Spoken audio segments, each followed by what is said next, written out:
이전 교회에서 일찍이 장년부 사역을 한 적이 있습니다. 대신방을 하는데 말씀을 나누고 대화를 하는데 신방을 받으시는 한 나이 들은 권사님께서 이제 하소연을 하기 시작을 합니다. 제가 태어나기 전보다 또 전보다까지 내려가서 얼마나 고생하며 살았는지를 이야기하시더라고요. 전혀 몰랐거든요. 왜냐하면 꽤 잘 사셨습니다. 그래서 고생 조금 하시고 남부럽지 않는 삶을 사셨구나 생각을 했는데 참 우여곡절 많은 삶을 사신 이야기를 해주셨습니다. 평범해 보여도 여기 계신 분들도 각자 나름의 사연 있는 인생을 사셨으리라 생각을 합니다. 저도 고생 이야기를 하라면 할 말이 많은데 신방하면서 다니면서 만나는 또 성도들, 청년들의 이야기를 들으면 참 기가 차는 인생을 사는 분들이 많습니다. 그리고 과거형이 아니라 현재 진행형인 분들도 많이 있습니다. 그분들에게 해줄 말이 딱히 없습니다. 기도밖에 할 수밖에는 없지만 때로는 기도하자라는 말을 내뱉기도 미안할 때가 한두 번이 아닙니다. 그래서 누가 그러더라고요. 기도도 힘이 있으니 하는 거라고. 오늘 시편의 말씀은 기도보다는 울분과 저주를 토하는 분노로 보입니다. 우리가 다 같이 마지막 절을 읽었는데요. 마지막 절을 좀 직역하면 이렇습니다. 복이 있을 것이야. 너의 아이들을 잡아다가 바위 위에 내동댕이 치는 사람들이. 조금 더 리얼하게 제가 사역을 하면 이렇게도 말할 수 있습니다. 바벨론 사람들의 아이들을 잡아다가 바위 위에서 몰살시키는 자들은 복이 있을지어다. 어떤 사람들은 이런 불편한 시편의 식구 때문에 이 시편을 기독교 예식에서 사용하는 것은 불가능하다라고 이야기하기도 합니다. 시편에는 이렇게 저주가 섞인 기도를 담은 시가 종종 있습니다. 109편 8절과 9절을 보면 원수에 대해서 이렇게 좀 저주를 퍼붓습니다. 제가 읽어드리겠습니다. 그 자식들은 아버지 없는 자식이 되게 하고 그 아내는 과부가 되게 하십시오. 그 자식들은 떠돌아다니면서 구걸하는 신사가 되게 하고 폐허가 된 집에서마저 쫓겨나서 밥을 빌어먹게 해 주십시오 하나님. 여러분 이런 기도 해보신 적 있으세요? 아니 이렇게 기도하는 게 가능하다라고 생각하시나요? 그런데 오늘 우리가 읽은 말씀 모두 하나님 말씀으로 인정되어 기록이 되어 있습니다. 시편 137편은 시편 전체에서 유일하게 바벨론 포로로 잡혀가는 역사적 상황을 언급한 시편입니다. 성전이 파괴되고요. 집이 불탑니다.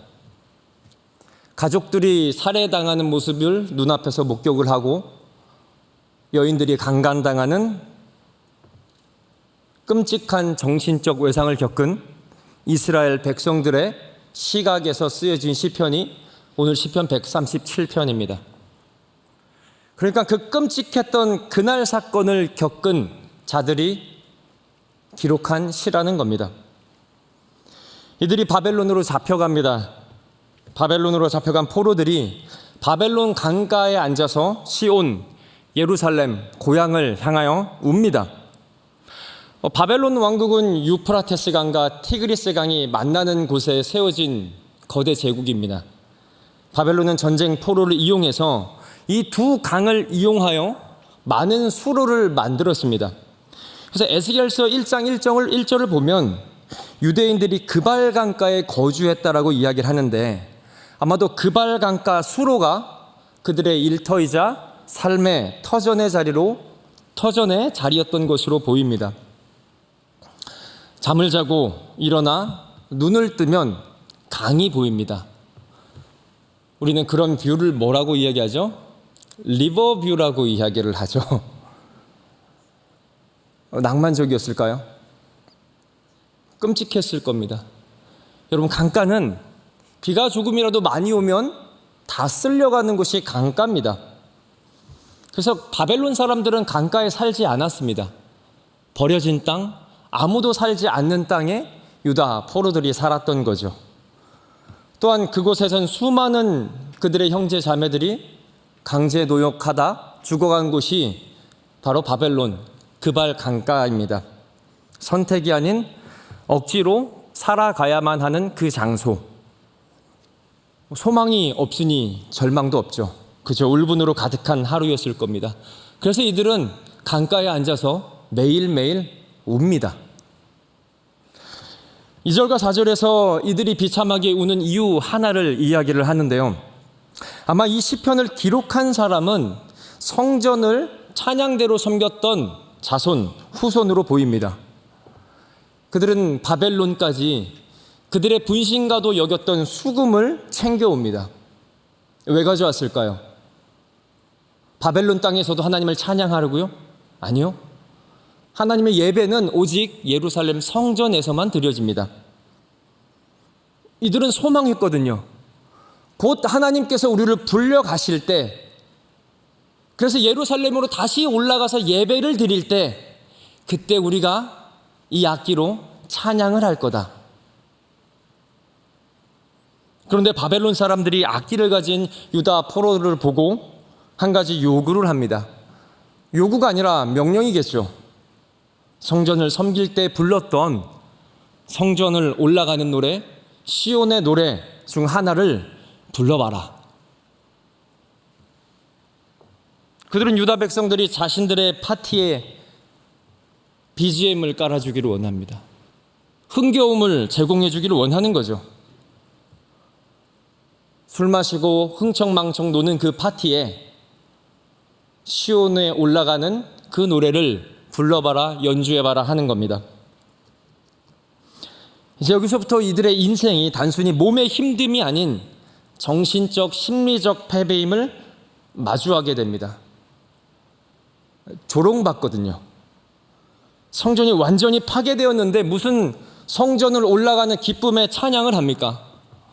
겨우 남아있을까 말까 하는 신락 같은 소망 하나가 곧 성전을 우리가 올라가면 다시 예루살렘으로 올라가서 하나님을 예배할 때 이 악기로 우리의 목소리로 찬양하려고 하는데 그 악기로 그들의 파티의 흥겨움을 더하라고 이야기를 하는 겁니다. 몸은 물론이고 정신까지 비참하게 만들어버리는 요구이죠. 상당히 잔인한 겁니다. 그래서 유다인들은 이야기를 합니다. 죽어도 연주할 수 없다. 어떻게 하나님을 찬양하는 목소리와 악기를 그들의 흥겨움을 위해서 연주를 합니까? 그런데 여러분, 포로가 어떻게 명령을 거부합니까? 이건 요구가 아니라 명령입니다. 명령의 거부는 죽음입니다. 그래서 그들은 버드나무에 수금을 던졌다라고 이야기를 합니다. 성경에서는 걸었다라고 이야기를 하는데 원어적인 의미는 목매에 달았다는 겁니다. 버드나무에 수금을 목매에 달았다. 분신과도 같았던 그 악기를 예루살렘으로 이제 회복이 될 때 찬양해야 된 그 악기를 자신들의 손으로 처형시킨다는 거죠. 솔직히 이들의 심정을 저는 이해하지는 못합니다. 그저 살아갈 이유가 조금도 남아있지 않은 것 같은 그런 마음으로만 느껴집니다. 우리가 고난은 상대적이라고 이야기하나 이 정도의 고난은 절대적인 것 같습니다. 그래서 저자는 5절과 6절에서 수금을 이렇게 자신들이 처형시키는 것, 수금을 버리는 것이 결코 예루살렘을 잊어서가 아니라 결코 성전을 잊어서가 아님을 구구절절히 이야기를 합니다. 제가 세 번역으로 좀 준비를 했는데요. 수금을 버리며 처형시키며 이렇게 이야기를 하는 겁니다. 내가 그대를 잊는다면 예루살렘아, 내 오른손이 말라버릴 것이야. 내 혀가 입천장에 붙어버릴 것이야. 내가 그대를 기억하지 않는다면야. 예루살렘을 내 으뜸가는 기쁨 이상으로 삼지 않는다면야. 지금도 젊지만 조금 더 젊었을 때 어쩔 수 없었다라는 말을 좋아하지 않았습니다. 근데 조금씩 그 문장이 주는 의미가 받아들여지게 되더라고요. 얼마 전 영상을 하나 보는데 잃어버린 가족을 만나는 한 30년 전의 영상이었습니다. 찾는 사람 가족이 화면에 비치면, 그리고 그 사연이 나오면 그 방송을 본 사람들이 방송국에 전화해서 이제 잃어버린 가족을 만나게 하는 그런 프로그램들 기억하실 겁니다. 그러면 생방송 도중에 갑자기 전화가 와서 정말 가족이 찾아와서 만납니다. 극적인 장면이죠. 그때 한 장면에서 고아로 40년, 50년 자랐던 아들이 부모를 만나서, 어미를 만나서 부둥켜 울며 이렇게 이야기를 합니다. 왜 그때 날 고아원에 두고 가셨습니까? 찾으러 온다면서 왜 오지 않았습니까? 그래서 어미가 꾸역꾸역 울면서 이야기를 합니다. 미안하다. 어쩔 수가 없었다. 너나 나나 다 살려면 어쩔 수가 없었다. 조금 살만해서 나중에 찾으러 갔는데 이미 네 소식은 없어졌더라. 수금을 버릴 수밖에 없었다라는 그 말, 그 심정이 찢어지는 거죠. 하나님, 결코 이것이, 우리가 수금을 버리는 것이 하나님 예배하기 싫어서가 아닙니다. 예루살렘을 잊어서도 아닙니다. 찬양하고 싶지 않아서도 아닙니다. 하나님을 찬양하는 연주와 가사가 이 바벨론 사람들의 술자리를 흥돋구는 도구가 될 수는 없습니다. 이어서 이 한탄은 분노로 바뀝니다. 먼저 이스라엘 형제 족속인 에서의 후손, 이 에돔 사람들의 만행을 잊지 말아달라고 이야기를 합니다. 7절입니다. 하나님, 기억해 주세요. 에돔 사람들을. 예루살렘이 멸망할 때 우리를 보며 조롱하며 말했습니다. 발가벗겨라. 예루살렘의 기초가 드러날 때까지. 철저하게 파괴시키라는 것을 이 에돔 사람들이 바벨론 사람들 옆에서 부추기는 겁니다. 에돔 사람들은 유다 백성과 형제민족입니다. 그런데 그들은 오히려 바벨론 군대의 앞잡이가 돼서 예루살렘 멸망의 결정적 역할을 했고 약탈도 가담했습니다. 그래서 오바댜서 1장 11절에 이렇게 이야기를 합니다. 우리 같이 한번 읽겠습니다. 시작. 내가 멀리 섰던 날 곧 이방인이 그의 재물을 빼앗아 가며 외국인이 그의 성문에 들어가서 예루살렘을 얻기 위하여 제비 뽑던 날에 너도 그들 중 한 사람과 같았느니라.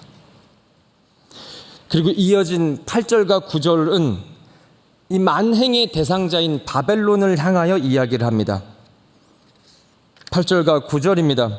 멸망이 예견된 바벨론아, 내가 우리에게 행한 대로 내게 갚는 자는 복이 있을 것이다. 내 어린 자식들을 바위에서 몰살시키는 자는 복이 있으리라. 눈앞에서 성전이 무너집니다. 눈앞에서 가족이 바벨론 군대에 죽임을 당합니다. 눈앞에서 바위 위에서 수많은 형제 자매들이 바벨론 사람들의 칼에 처형당합니다. 눈앞에서 내 형제 자매가, 내 딸이, 내 아내가 바벨론 사람들에게 능욕을 당합니다. 여러분, 혹시 수천 년 전에 좀 성적 학대는 괜찮을 거다라고 생각을 하시나요? 창세기 34장에 보면 야곱의 딸 디나가 세겜에게 강간을 당합니다. 그러자 디나의 오빠 시므온과 레위가 피해 복수를 합니다. 모든 남자들을 죽여버립니다. 여러분, 고통과 고난, 슬픔의 강도는 4,000년 전이나 5,000년 전이나 지금이나 동일합니다. 부모를 잃거나 아이를 잃거나 큰 고통을 당하는 그 고통은, 고난은 조금도 차이가 없다는 것입니다. 그런데 지금 내 눈앞에서 내 가족을 그렇게 만든 자들이 수금을 연주하라고 하고, 내 눈앞에서 내 자녀를 죽인 자가 자신들의 자녀를 즐겁게 하라고 수금을 연주하라고 한다면, 어떻게 수금을 연주하고 그들에 대해서 어떻게 무슨 말을 할 수 있습니까? 하나님께서는 이스라엘 백성에게 저주와 울분을 허락하시는 겁니다. 설교 초도에 물었습니다. 여러분, 이렇게 기도해도 될까요? 이게 기도입니까? 좀 납득이 되시나요? 아니면 목사님, 그래도 저렇게 기도할 수는 없잖아요 라고 생각하시나요? 힘이 있는 자들은 억울한 일이 생기면 그 힘을 씁니다. 자신이 가진 그 힘으로 억울한 일을 안갚음을 합니다. 그런데 힘없는 자들은 복수를 하고 싶어도 못합니다. 그저 울분을 토하며 할 수 있는 게 저주밖에 없어요. 그래서 울분은 무력함에서 나오는 기도입니다. 여러분, 기도는 중립적이지 않습니다. 어떻게 중립적일 수 있습니까? 극한의 고통을 당한 이스라엘 백성들의 심정을 토하는 기도를 지금 우리가 조금은 편한 이 의자에 앉아서 결코 판단할 수가 없습니다. 그리고 우리가 한 가지 잊으면 안 되는 것이, 이 분노의, 울분의, 저주의 기도를 하나님이 들으셨다라는 겁니다. 그리고 이 하나님 말씀에 기록하게 하셨다라는 겁니다. 저는 이 기도가 성경에 담겨져 있음이 참 감사합니다. 왜냐하면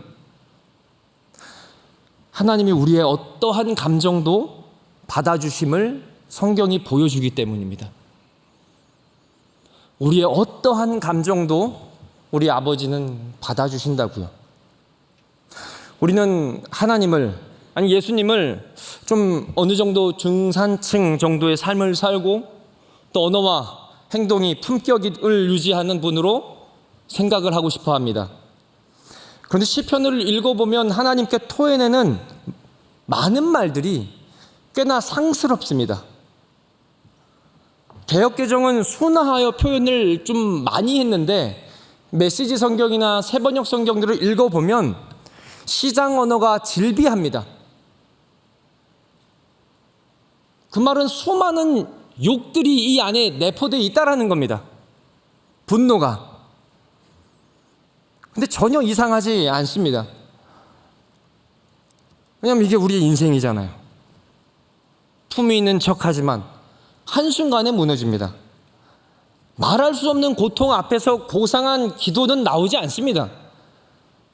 기도문조차 나오지 않습니다. 그저 악을 쓰며 외칠 수밖에 없습니다.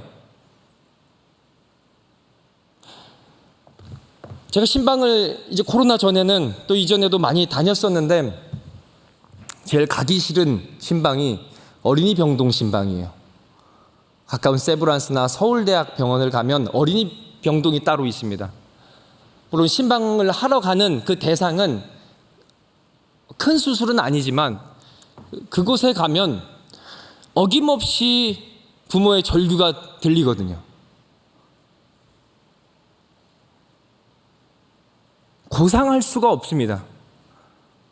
그 고통 앞에서, 의사 앞에서 논리적으로 말할 수가 없습니다. 그 기도를 바벨론 포로들이 하나님께 하는 겁니다. 근데 우리가 읽은 시편 137편은 9절에서 마치지만 포로들의 이야기를 담은 내용들은 성경에서 계속 이어집니다. 성경은 계속 이야기를 하면서 그들이 외쳤던 피해 복수를 넘어서는 그 무언가를 그 후손들을 통해서 계속 이야기를 합니다. 그들의 후손인 예언자들을 통해, 유다 예언자들을 통해 원수의 멸망과 이스라엘 구원, 그 이상의 것을 소망하라고 성경은 이야기를 합니다. 우리 이사야서 49장 6절을 같이 한번 읽겠습니다. 다 같이 읽겠습니다. 시작. 그가 이르시되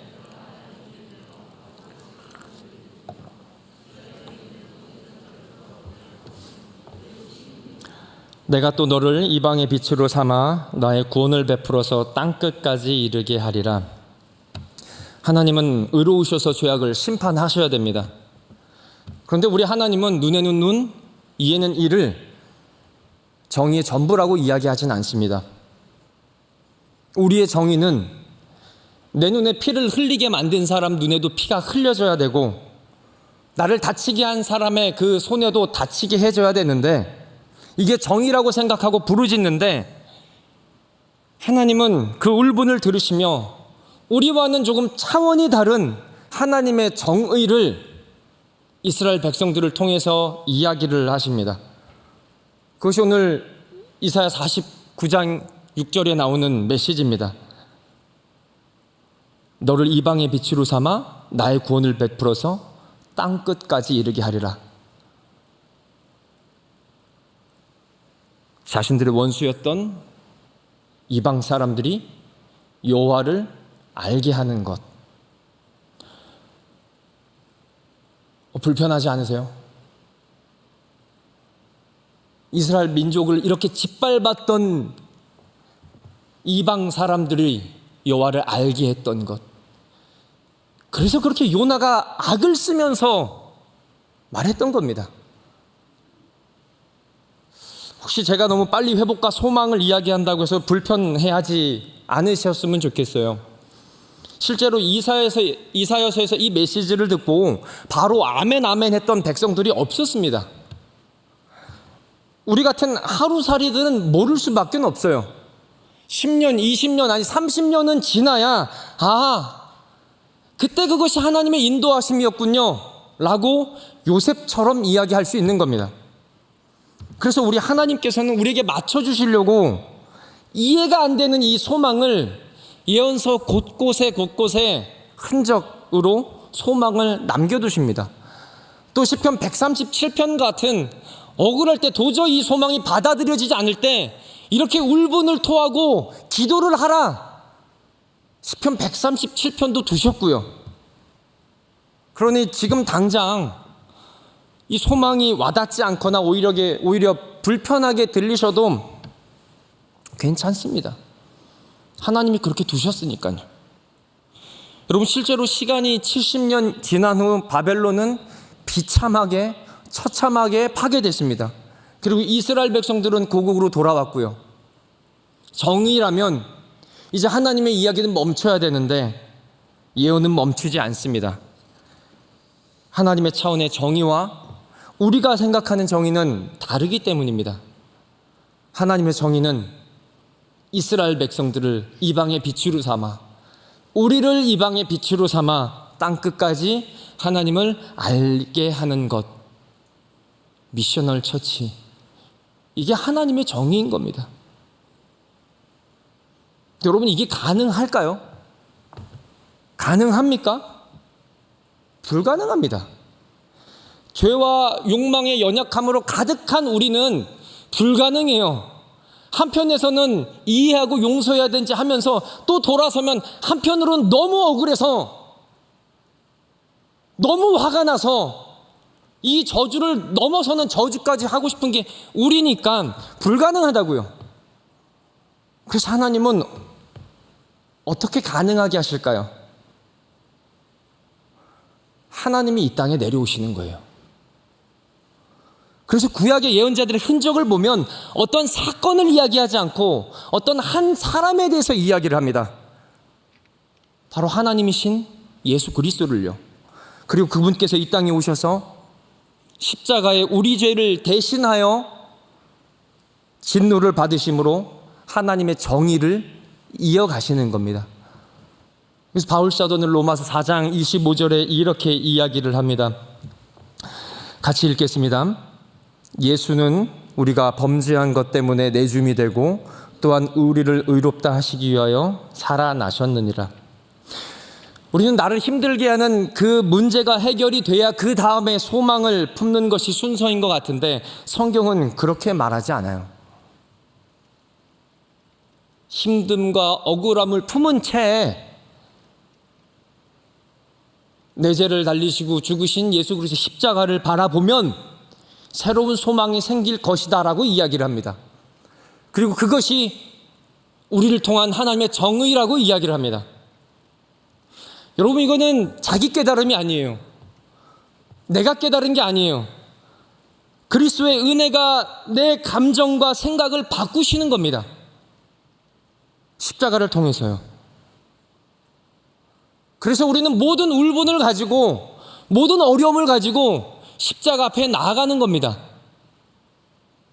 거기서 우리의 울분이 유일하게 새로운 소망으로 바뀔 수 있거든요. 십자가를 통해야만 하나님의 의를 보게 됩니다. 마지막으로 우리가 십자가로 나아갈 때 십자가에 달리신 예수님을 넘어서 우리는 부활하신 예수님을 봅니다. 예수님의 부활은 그를 믿는 자는 그와 같이 부활할 것이다, 그와 같이 영생할 것이다 라는 하나님의 첫 열매입니다. 확증입니다. 그래서 지난 3일 전이죠. 부활절 담임 목사님께서 말씀하셨듯 예수 그리스도의 부활은 이 땅에서 비록 힘들고 어려워 울분을 토하는 자녀들이 영광스럽게 하나님의 나라를 살아갈 특권이 있다라는 확증이라는 거예요. 그것을 어디에서 봐요? 십자가 앞에서요. 그리고 이 은혜를 경험한 자들이, 이 믿음을 가진 자들이 또 오늘 하루를 살아가는 겁니다. 사랑하는 3일의 성도 여러분, 우리의 기도의 자리는, 대부분의 기도의 자리는 기도를 하고 그래 응답 받았어 라고 훌훌 털며 일어설 수 없어요. 기도의 자리로 나왔는데 우리는 마음 편히 돌아갈 수가 없어요. 울분을 토하러 나와서 그 십자가의 사랑을 경험하면 겨우 소망의 틈을 얻어서 겨우 일어나서 나갈 그 힘을 얻게 되는 거예요. 그래, 난 이제 다 끝났어. 이 기도는 더 이상 할 필요가 없어. 훌훌 털 수 없다고요. 하나님께서는 오늘 하루를 살아갈 그 꾸역꾸역의 은혜를 기도의 자리에서 그만큼만 주세요. 그럼 그 은혜가 필요하면 또 어디로 나오면 되죠?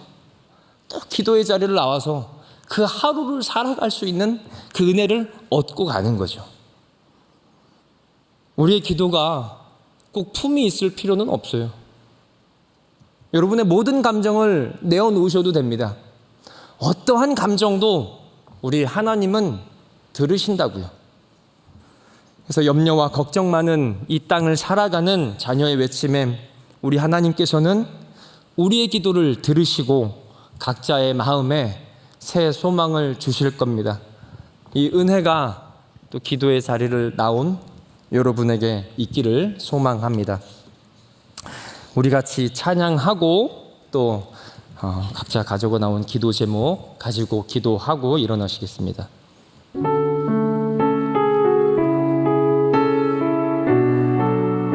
슬픈 마음 있는 자, 몸과 영혼 병든 자, 슬픈 마음이 있는 자, 몸과 영혼 병든 자, 누구든지 부르시오, 예수 이름 부르시오. 그 이름을 믿는 자, 그 이름을 부르는 자, 그가 어떤 사람이든 그는 구원 얻으리. 은과 금 내게 없으나,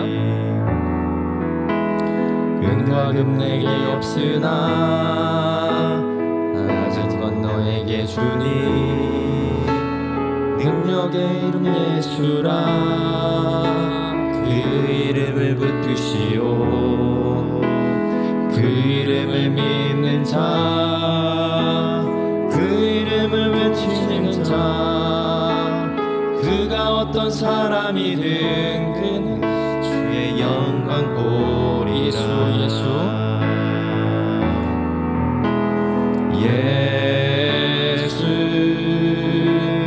예수 오 능력의 그 이름 예수 나 외쳐 부르네.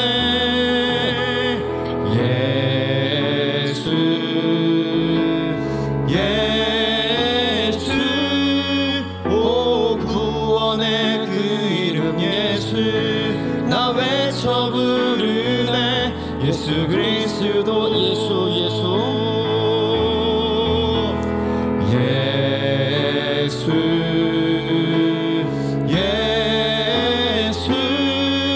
오 능력의 그 이름 예수 나 외쳐 부르네.